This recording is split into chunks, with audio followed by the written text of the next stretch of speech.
My wife received an invitation to a store opening. I don't think I'll ever see her again. Darren, did you know they opened a Target in Owingsville? My wife Deborah asked me excitedly. Grab the car keys and let's go check it out. I rolled my eyes. It was almost 6 in the evening and I had a long day at work. The prospect of an hour's drive there, 2 hours of shopping and an hour's drive home wasn't appealing. They didn't open a damn Target in Owingsville, I replied curtly. Only about 2,000 people live there.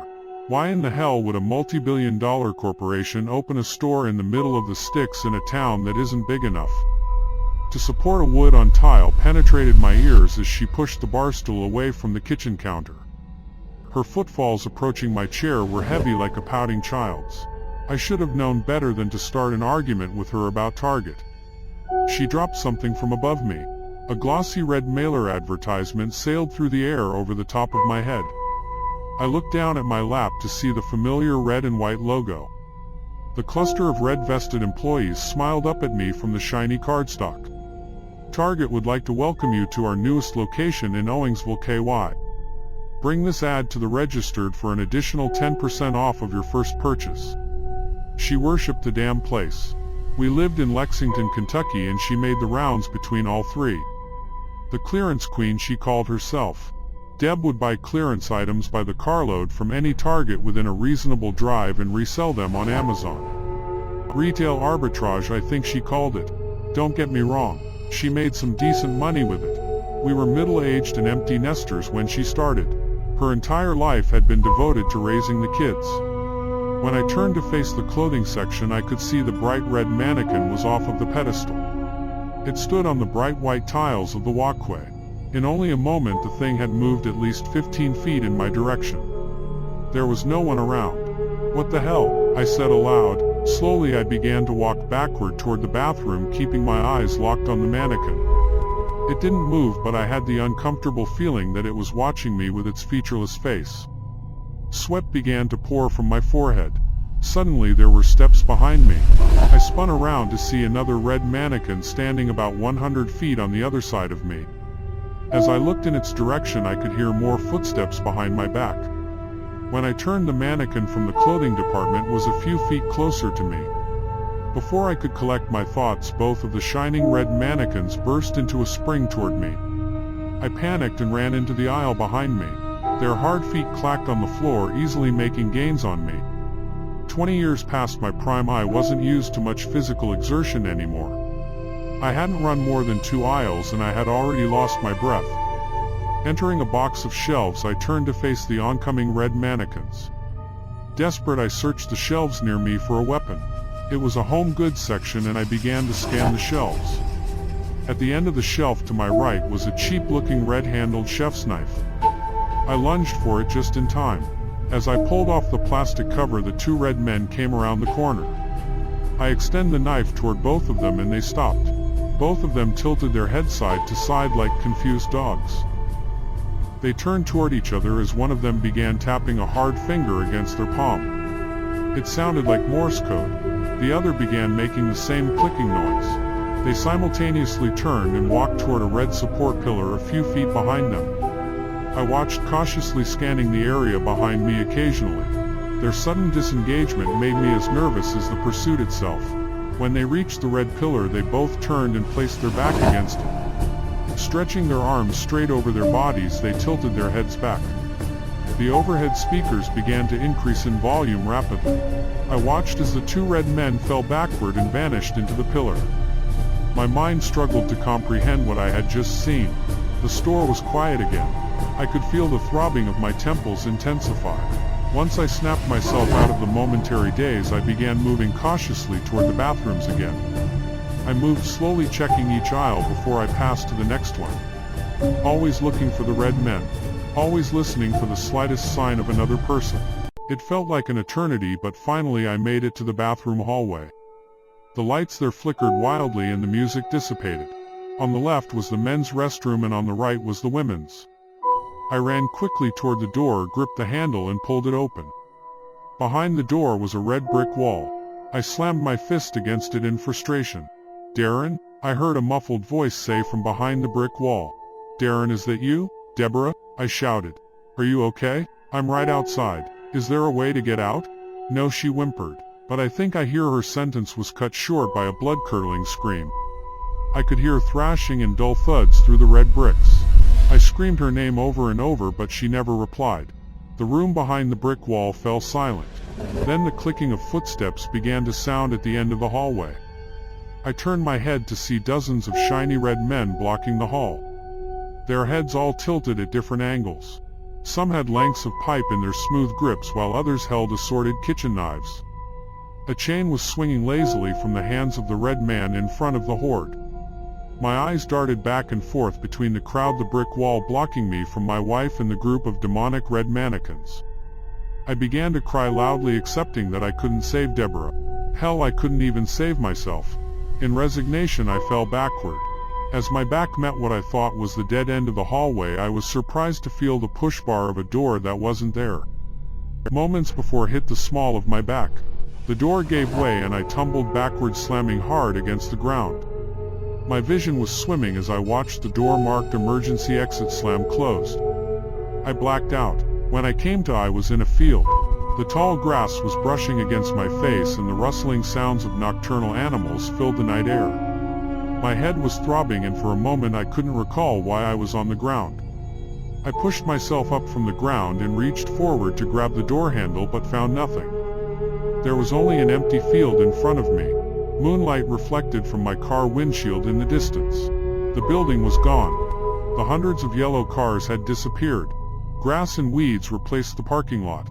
That was 7 months ago. I called the Owensville Police Department, who came to the scene to investigate. They took my statement and looked at me in bewilderment as the story of the now absent Target store became odder with each passing sentence. There's never been a Target in Owensville, said one of the officers. Not the kind of place that sets up shop around here. Deborah never returned. She's been listed as a missing person the entire time. Detectives from Owensville and Lexington have interviewed me more times than I can count. They've served me search warrants for the house and both of our cars. Interviewed every damn person both of us knew. No one talks to me anymore. Our friends won't answer my calls. My family won't talk to me. Her family hired a private investigator. I see the greasy bastard following me sometimes. Hell, I even quit my job. They couldn't fire me, but they made sure I knew I wasn't wanted there anymore. I miss my wife, but everyone thinks I killed her. My life is falling apart. But maybe it will change. I've got to call the detectives soon. When I checked the mail today, there was something strange in there. Something that gives me a little hope. It was a Target mailer. The same one Deborah showed me all those months ago, just advertising a different location. Target would like to welcome you to our newest location in Paris, KY. Bring this ad to the registered for an additional 10% off of your first purchase. There was the same group of red-vested employees smiling at the camera. Cheesy grins and everything. Right in the middle was a face I knew so well. She was smiling that same smile I'd seen 1,000 times. Deborah. When Dustin and Jessica left for college, she struggled a bit. Stirred around the house like a caged animal.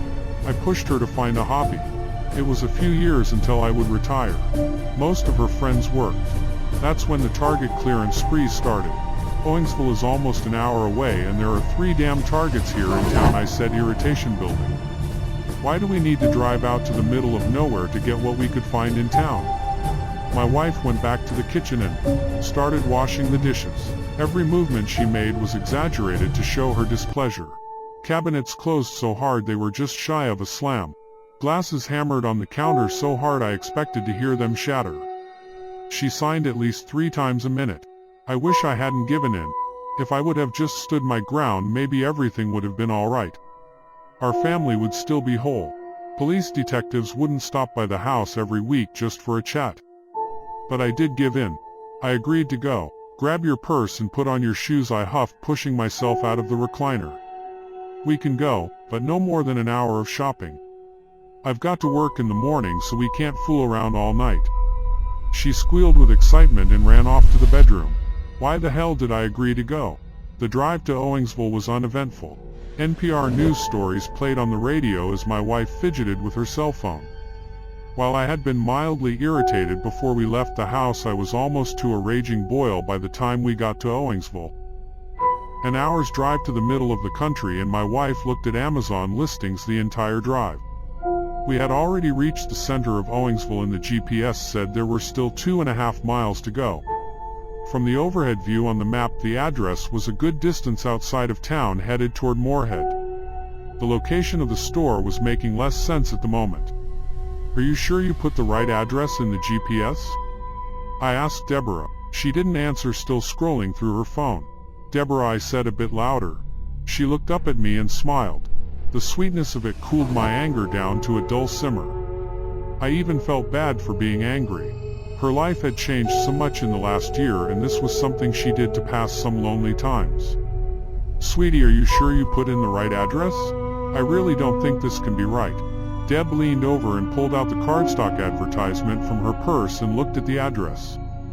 Reaching over, she pulled the GPS from the dashboard and punched a few buttons. Out of the corner of my eye, I could see a confused expression consume her face. "Yeah," she said, "it's the right address. The weird thing is the GPS just corrected itself. It was down to 2 miles and jumped back up to 2.5 miles. Still says it's straight ahead on the right though." I wasn't concerned yet, but I was confused. The GPS clearly said 2.5 miles when we pulled out of Owingsville onto the dark country lane. We had been on the road for nearly a minute.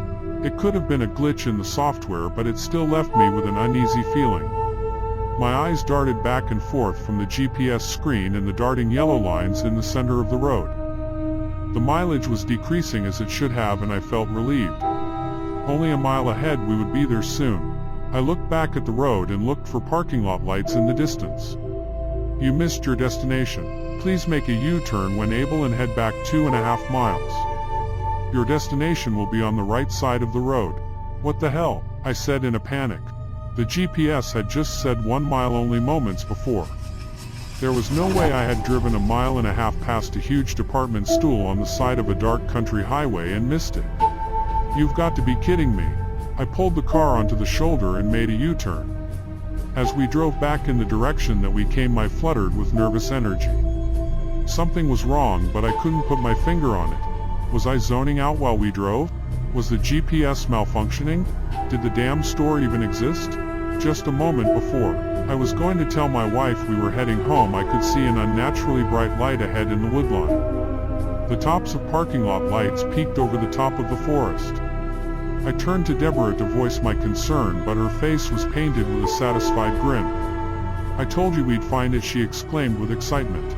We pulled around the tree line to see an immense parking lot in front of the brightly lit store. There were maybe 3 cars parked at the far side of the lot. The car returns were empty. It looked like no one had been there other than a few employees. "You were all worked up over nothing." I pulled the car into a parking space closest to the door. We got out and started walking toward the entrance. There was emotionless elevator music playing in the parking lot. I looked up toward the tops of the light poles but didn't see any speakers. None of the Targets in Lexington played the canned music, and it filled me with a strange sense of dread. It was as though it came from nowhere. Even the entrance to the building was strange. While most stores have an entrance directly in the center of the building or 2 mirrored entrances on each end of the building, there was only one here. It was almost directly at the far right corner of the building. I looked to my left and saw the 3 other cars in the lot were parked all the way to the right. Maybe there was an employee door on the side of the building, but I couldn't see a walkway. There were 4 or 5 feet of grass between the parking lot and the edge of the building. Something about the exterior was off-putting as well. Every other store I had seen was a cream or beige color with a few red awnings and a red Target logo next to the store name. Not this one. The entire building was fire engine red. It reminded me of the unrealistically bright blood from the old 80s slasher films. Where there would usually be only one Target logo, the building was covered in them. Hundreds maybe, all different sizes. Some of the larger logos had smaller ones between the red and white circles. A few overlapped. Strangest of all, there was no sign that just said Target. "Deb, something about this is weirding me out," I said hesitantly. "Let's come back tomorrow during the day. Looks like they could be closed anyhow. Not many cars in the lot." She stopped and turned toward me. The exuberant grin had vanished from her face and was replaced by a set of furrowed brows. Her body was slightly rigid and her head turned slowly from side to side. "We drove an hour to get her and you nearly got us lost twice," she said angrily. "Don't you think for a second we're going home? If you're going to act like an ass the whole time, go wait in the car." I was a bit dumbstruck. Deb was usually soft-spoken and sweet. Only a handful of times had I ever heard her curse. Never at me. She turned and went through the sliding doors at the front of the store. Hurt and angry, I went back to the car. For the first 30 minutes Deb was inside, I scanned the parking lot like a prey animal searching for a hunter. No cars passed on the main road and no one pulled into the parking lot. There was no motion that I could detect through the glass doors into the building. Occasionally a light would flicker in the parking lot. Otherwise things seemed relatively normal. I tried to call Deborah once or twice but didn't get an answer. Halfway through a lengthy apologetic text message, I decided to leave her alone. She probably needed time to cool off, and Target bargain shopping was probably the best medicine for that. At some point I fell asleep. It wasn't intentional, but there is only so much aimless scrolling on a smartphone I can do before I start to nod in and out. Once I start to drift, an involuntary nap is always in my future. I had been asleep for around 45 minutes when my cell phone began to buzz in my hand. Startled by the sudden motion, I looked down at my phone. There was a text message from Deb. I thought it was just Deb telling me she was running behind but checking out. "Help me. Asterisk asterisk." The messaging was confusing. Did she want help carrying something to the car? Was there something she wanted my opinion on? I sent a reply. "What do you need help with, sweetie?" No response. 3 minutes passed. I tried again. "You okay?" Another few minutes and still no reply. I'm getting worried. Do I need to come in? I waited for another minute but she never texted me back. Unsnapping my seatbelt, I pushed the door of the car open and felt resistance and a loud smack. Looking to my left, there was a yellow car next to me. It hadn't been there when I went to sleep and I had just slammed my door into the side of it. There was just enough room for me to slide out, so I wedged myself sideways and closed my door. Bending over, I looked at the side of the yellow car where my door had made contact. There was no dent or mark. With relief, I stood and turned to head toward the door. I was started by an ocean of yellow cars. There were dozens of makes and models, but each vehicle in the lot was yellow. Almost every single parking space was filled, but there was no one in the parking lot. When I turned to head toward the door, there was no one moving around inside that I could see from there. My stomach dropped. Something was wrong. When I passed through the entryway doors, the store looked like it should, with a few exceptions. All of the registers were self-checkout with no place for an attendant. Where you would expect to find a customer service department, there was an empty red wall. There was a cart corral, but it stood empty. All of the products I could see on the shelf had no writing. Just the Target logo and a picture of what was inside. Strangest of all was the lack of people. The only noise in the building was a keyboard version of The Girl from Ipanema. It had a tinny quality to it, as though it were playing from a World War II-era radio. Crackles of static pierced through occasionally, causing me to wince. "Hello?" I said loudly. It wasn't quite a shout, but there was more volume to it than my normal speaking voice. It took most of my willpower not to scream at the top of my lungs, but I didn't want to make myself seem unstable if it turned. Out there were other people in the store. There has to be someone else here, I thought to myself. Why the hell would the parking lot be full if no one was inside? No one answered my call. "Excuse me," I said a bit louder. My footfalls almost seemed to echo as I walked into the store. "Deborah, can you hear me?" Silence. "Is anyone in this damn building?"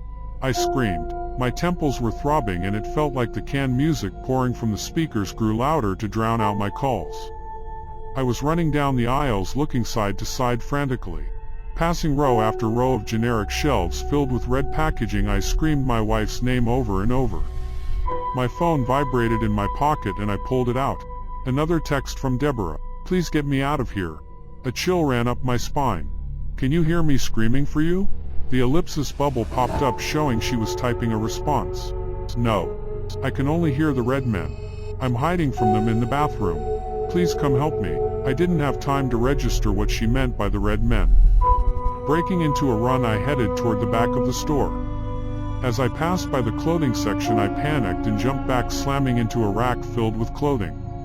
A red faceless man was standing on a platform behind the rows of clothing. Terrified, I pushed myself backward and hid behind a shelf. There was no sound of movement, only the tinny music playing from overhead. I couldn't decide if the red man hadn't seen me. After a few moments, I slowly peeked my head around the shelf toward the clothing section. The man stood stoically behind the rows of clothing.